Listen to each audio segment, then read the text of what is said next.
नमस्कार, जय हिंद। भारत तक देख रहे हैं आप और मैं हूं ऋषिराज। बात करेंगे अमेरिका से आई एक बेहद दिलचस्प खबर की, सनसनीखेज खबर की। इस खबर में ऐसी ऐसी बातें हैं जिसे सुनकर आपके कान खड़े हो जाएंगे। अमेरिका के एक नेवी कमांडर को देश की खुफिया जानकारी विदेशी कंपनी से साझा करने का दोषी पाया गया है। कमांडर को इसके बदले में एक विदेशी डिफेंस कॉन्ट्रैक्ट से $2,50,000 का कैश और सेक्स सेवाएं मिली थी। कमांडर स्टीफन शेड ने जो सूचना विदेशी फर्म को प्रदान की, उससे नौसेना को $3,50,00,000 का नुकसान हुआ है। यह मामूली रकम नहीं है। यह मामला फैट लियोनार्ड स्कैंडल में सबसे नया है। इस स्कैंडल को अमेरिकी नौसेना के सामने सबसे बड़े घोटालों में एक माना जा रहा है और इसकी जांच चल रही है। इस स्कैंडल में दर्जनों अधिकारियों के नाम शामिल हैं। शेड ओकिनावा स्थित 7वें अमेरिकी बेड़े के यानी कि 7th अमेरिकन फ्लीट में के जो 9 सदस्य हैं, उनमें से एक हैं ये, जिन्हें मार्च 2017 में एक फेडरल ग्रैंड जूरी द्वारा घोटाले में उनकी भूमिका के लिए दोषी ठहराया गया था।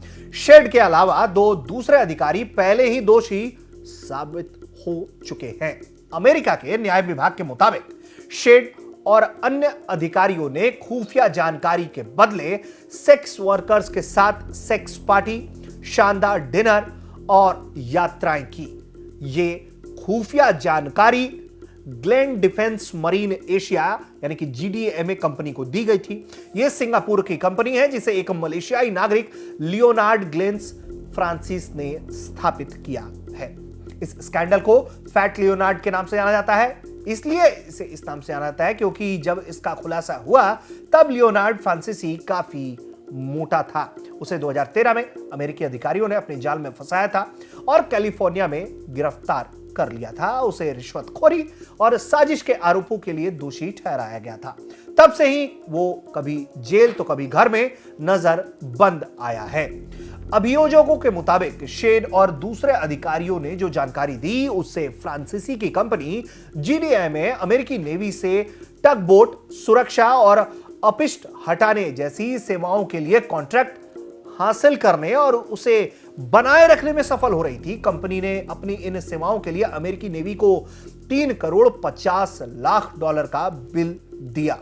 कमांडर शेड ने स्वीकार किया है कि उसने और दूसरे अधिकारियों ने फ्रांसीसी को नौसेना की आवाजाही और दूसरी सूचनाओं के कार्यक्रम प्रदान लगातार किए। उन्होंने बताया कि उन्होंने और उनके अन्य अधिकारियों ने मिलकर जो नौसेना के अधिकारियों से GDMA की लॉबी भी की ताकि उसे लगातार काम मिलता रहे। फ्रांसीसी सहित कुल 34 नौसैनिक अधिकारियों, डिफेंस कॉन्ट्रैक्टर्स और GDMA के कर्मचारियों पर स्कैंडल में शामिल होने का आरोप है। अमेरिका की सेना में, रक्षा में इस तरह का भ्रष्टाचार बहुत गंभीर माना जाता है और ये एक बड़ा भ्रष्टाचार है जो हाल के दिनों में सामने आया है। इनमें से 28 ने अपना दोष स्वीकार भी कर लिया है, जिसमें से 2 अन्य जो हैं वो 7th फ्लीट के बड़े अधिकारी हैं, जो कि अपने आप में सनसनीखेज है। शेड को कैलिफोर्निया की एक संघीय अदालत में 21 जुलाई को सजा सुनाई जानी है, जबकि बाकी 6 7वें बेड़े के अधिकारियों का ट्रायल 28 फरवरी से शुरू होने वाला है। उम्मीद इस बात की है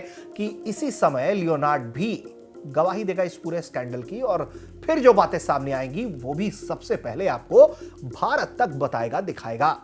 ऐसी ही तमाम रक्षा, सुरक्षा और विदेश नीति से जुड़ी खबरों के लिए आप देखते रहिए भारत तक।